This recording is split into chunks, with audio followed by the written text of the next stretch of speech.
nay cũng tới đợt rồi. Bây giờ mình đem quà, chở quà đi xuống điểm phát quà nha. Thì ngoài trời bây giờ là đang mưa đó các bạn. Thì bây giờ các bạn cùng theo chân mình để đi phát quà từ thiện nha.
Thì các bạn ơi, hiện tại bây giờ ngoài trời đang rất là mưa lớn đó các bạn.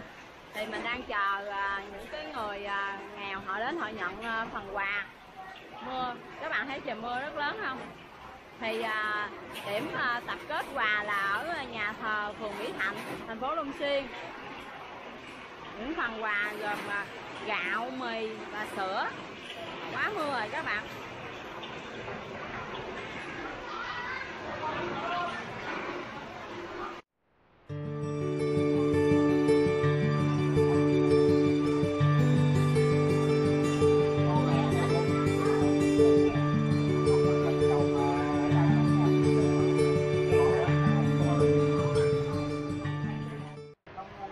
Hai con đi đâu vậy? Dạ, bữa nay con đi phát quà từ thiện. Phát quà từ thiện hả? Giỏi quá ta. Dạ.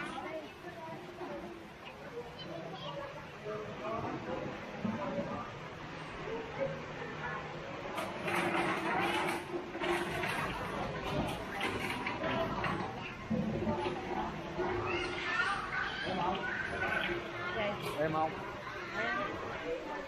Đời gốc. Bà hiện tại bà trong nhà bà đang sống là có ai với ai? Sống có hai mẹ con. Rồi không bà là họ tên gì? Đỗ Thanh Huyền.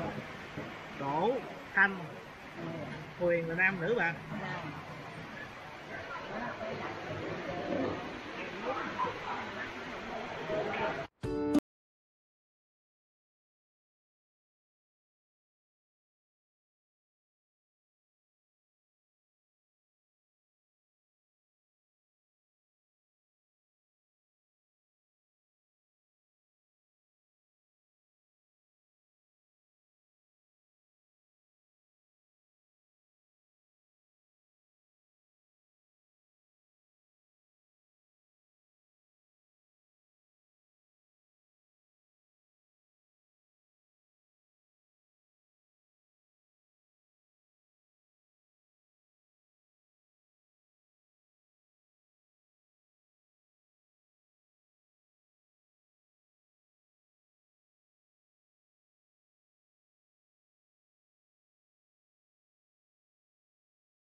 Thì các bạn ơi, mình xin kết thúc video tại đây nha. Hôm nay thì trời mưa quá cho nên những người nghèo đó không có đến đủ để mà nhận hết những cái món quà này nè các bạn. Thì giờ mình đang ngồi chờ và giữ lại món quà này, chờ những người nghèo người ta nhận. Thì mình xin cảm ơn các bạn đã quan tâm theo dõi video của mình. Nhớ đăng ký kênh và ủng hộ cho kênh của mình nha. Mình sẽ làm nhiều video sau hay hơn gửi đến các bạn. Chào tạm biệt các bạn, hẹn các bạn lại video sau.